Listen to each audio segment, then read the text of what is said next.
दोस्तों नमस्कार। आज अपन देखेंगे चुनाव पद्धति में सुधार के लिए विभिन्न समितियों और चुनाव आयोग द्वारा दिए गए सुझाव।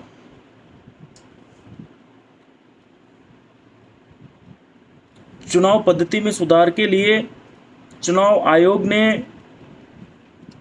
और समय समय पर विभिन्न समितियों ने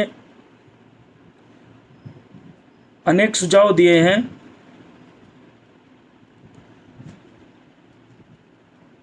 जिनका अपन अध्ययन करेंगे। इनमें से पहली समिति है तारकुंडे समिति। तारकुंडे समिति 1974 में एक संस्था थी, सिटीजन फॉर डेमोक्रेसी।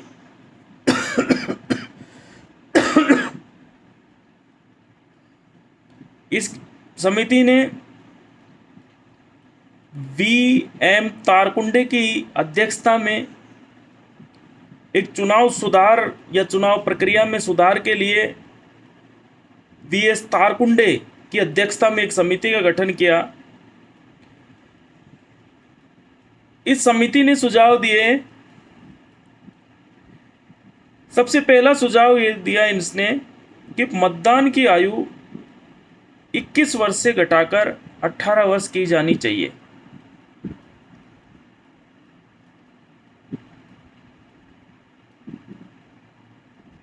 इकसठवें संविधान संशोधन के द्वारा इसको अमल में भी ला दिया गया है। तारकुंडे समिति ने दूसरा सुझाव दिया, राजनीतिक दलों को आय व्यय का हिसाब किताब लिखना अनिवार्य कर दिया जाना चाहिए और निर्वाचन आयोग को इसकी समय समय पर जांच की जानी चाहिए।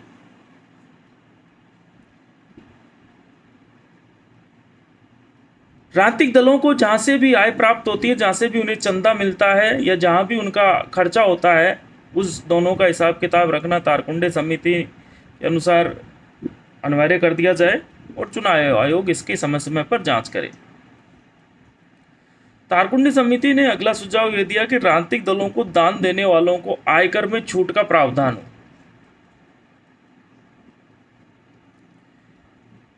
क्योंकि राजनीतिक दलों को आय पता नहीं इनकी इनकम का सोर्स कहाँ से कहाँ आ रहा है, क्या आ रहा है, पर इनके पास पैसा खर्च करने की कोई कमी भी नहीं है बहुत सारे राजनीतिक दलों के पास।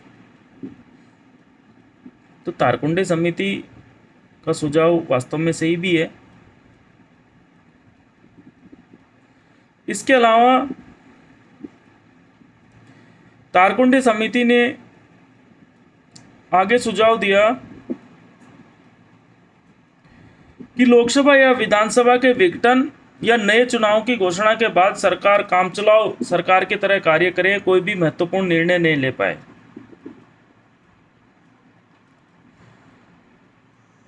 चुनाव प्रचार के लिए या चुनाव के समय मंत्री सरकारी वाहनों का प्रयोग न करे और अन्य कोई सरकारी धन या तंत्र का कोई प्रयोग करे।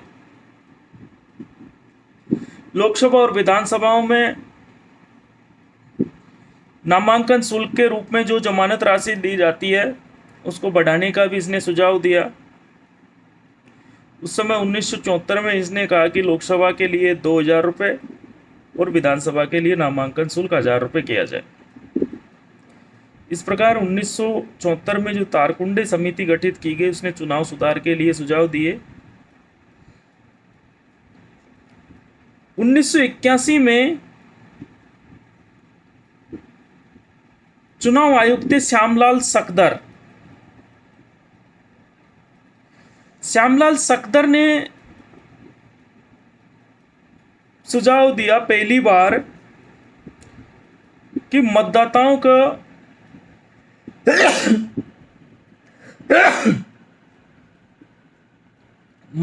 को परिचय पत्र दिया जाए। वोटर आईडी देने का जो सुझाव था वो पहली बार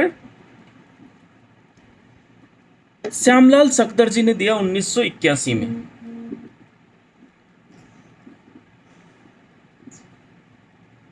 इसके बाद राष्ट्रीय मोर्चा की सरकार के समय पे एक दिनेश गोस्वामी समिति का गठन हुआ, दिनेश गोस्वामी की अध्यक्षता में, जिसने भी चुनाव पद्धति में सुधार को लेकर सुझाव दिए। उनमें प्रमुख सुझाव थे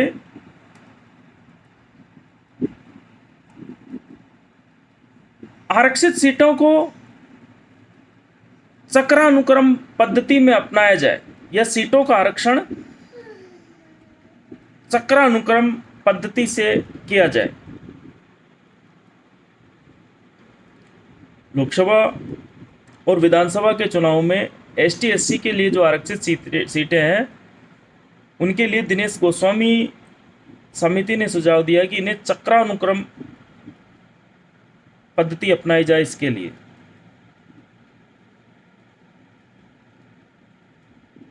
अगला सुझाव दिया इन्होंने, कब्जा किए गए मतदान केंद्र पर दोबारा मतदान कराया जाए।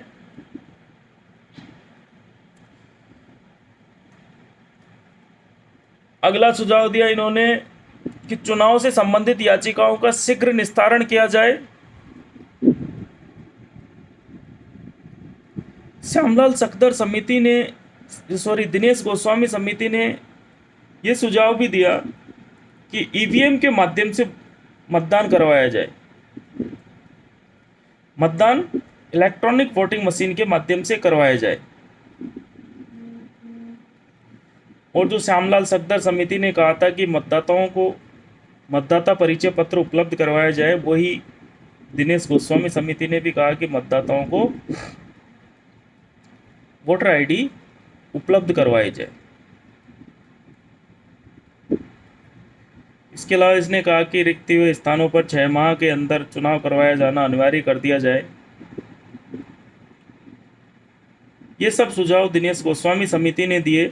दिनेश गोस्वामी समिति का गठन राष्ट्रीय मोर्चे की सरकार ने किया था।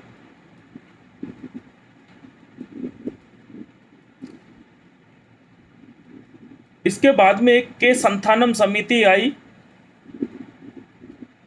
जिसने भी सुझाव दिए। उनमें प्रमुख है चुनाव में भाग लेने के लिए न्यूनतम शैक्षणिक योग्यता निर्धारित की जाए। इसके अलावा इसने कहा कि राजनीतिक दलों के पंजीयन, दलों के संविधान तथा सदस्यों के पंजीयन के संबंध में स्पष्ट नियम बनाए जाए।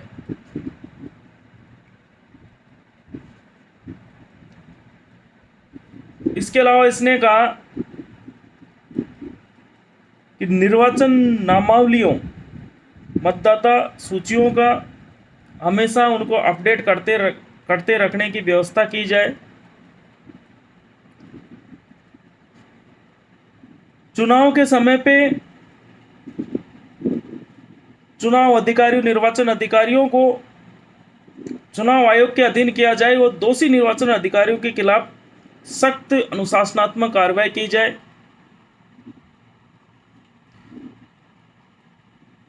के संथानम समिति ने कहा कि चुनाव क्षेत्रों का समय समय पर परिसीमन किया जाए। ये प्रमुख सुझाव के संथानम समिति ने दिए। भारत के एक चुनाव आयुक्त हुए 1990 से 96 तक रहे, वो टीएन शेषन। टीएन शेषन को एक चुनाव आयोग को पहचान दिलाने में उनका विशेष योगदान है। उनके काम करने की जो शैली थी टीएन शेषन की,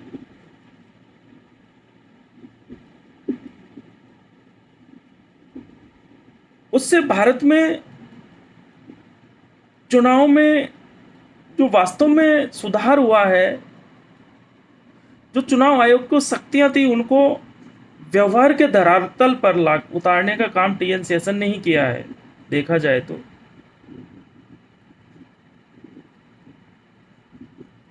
टीएन शेषन ने 1992 में चुनाव सुधार के लिए कुछ सिफारिशें की। उनमें से प्रमुख हैं, उन्होंने लोकसभा और विधानसभाओं के लिए नामांकन शुल्क बढ़ाने का सुझाव दिया। लोकसभा के लिए 5,000 रुपये और विधानसभा के लिए इसे 2,500 रुपये किया जाने का सुझाव दिया। इसके अलावा लोकसभा उम्मीदवार को 10 प्रस्तावक और 10 समर्थकों तथा राज्यसभा उम्मीदवार को 10 समर्थकों का होना आवश्यक किया जाए इस तरीके का सुझाव दिया कि लोकसभा का जो चुनाव लड़ना चाहिए उसके 10 प्रस्तावक और 10 समर्थक होने चाहिए, और विधानसभा का जो चुनाव लड़े उसके लिए उसके 10 समर्थक हो। एक व्यक्ति एक से अधिक स्थानों से जो चुनाव लड़ता है, इसका उन्होंने इसके पक्ष में नहीं थे टीएन शेषन, और उन्होंने कहा कि एक से अधिक स्थानों पर चुनाव लड़ने पर प्रतिबंध किया जाए। चुनाव प्रचार की अवधि को घटाकर 14 दिन किया जाए। वर्तमान में 14 दिन ही है। मतदाताओं को पहचान पत्र जारी किया जाए। मतपेटियां छीनने अथवा अनाधिकार मतदाताओं को गंभीर अपराधों की श्रेणी में रखा जाए। राजनीतिक दलों को अपनी आय और व्यय का लेखा रखें और निर्वाचन आयोग द्वारा उसका समय समय पर उसके ऑडिट करवाई जाए। और जो आदर्श आचार संहिता बनाई जाती है, चुनाव संबंधी जो आदर्श आचार संहिता है, उसका पालन न करने वाले व्यक्ति को या पालन न करने वाले प्रत्याशी को आने वाले 5 वर्ष तक अयोग्य घोषित किया जाए। चुनाव लड़ने के लिए, किसी प्रकार का चुनाव लड़ने के लिए अयोग्य घोषित किया जाए। इस प्रकार के सुझाव टीएन शेषन ने दिए। इसके अलावा 1998 में इंद्रजीत समिति चुनाव पद्धति में सुधार के लिए गठित की गई। जून 1998 में भारतीय कम्युनिस्ट पार्टी सीपीआई के एक वरिष्ठ सांसद थे इंद्रजीत गुप्त, उनकी अध्यक्षता में एक समिति का गठन किया गया, जिन्होंने अगस्त 2000 में अपने सुझाव दिए। इस समिति ने कहा कि राजनीतिक दलों को चुनाव में व्यय करने हेतु धनराशि सरकार द्वारा उपलब्ध करवाई जाए। चुनाव खर्चों के लिए एक सार्वजनिक कोष स्थापित किया जाना चाहिए। इंद्रजीत गुप्त समिति ने क्या कहा कि राजनीतिक दलों को चुनाव में व्यय के लिए एक धनराशि सरकार द्वारा उपलब्ध करवाई जाए। एक निश्चित धनराशि चुनाव खर्चों के लिए एक सार्वजनिक कोष स्थापित किया जाए, जिसमें सरकार को प्रतिवर्ष 600 करोड़ रुपए की राशि का योगदान करना चाहिए और इतनी ही राशि का योगदान राज्यों के द्वारा किया जाना चाहिए। इस प्रकार इस इंद्रजीत गुप्त समिति ने भी सुझाव दिए। तो समय समय पर जो ये समितियां गठित की गई, तारकुंडे समिति, श्यामलाल सकदर ने भी सुझाव दिए। चुनाव आयुक्त श्यामलाल सकदर ने भी, चुनाव आयुक्त टीएन शेषन ने भी सुझाव दिए। दिनेश गोस्वामी समिति ने सुझाव दिए। के संथानम समिति ने सुझाव दिए। इंद्रजीत गुप्त समिति ने सुझाव दिए। इनके दिए गए सुझावों में से अनेक सुझावों को अमल में भी लाया गया और चुनाव पद्धति को सुधारने के लिए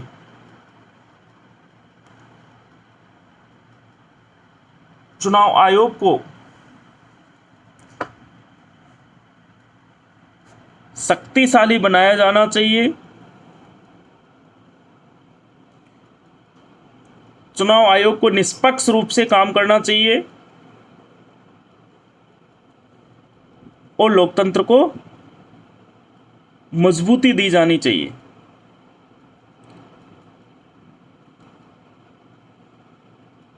जय हिंद, जय भारत।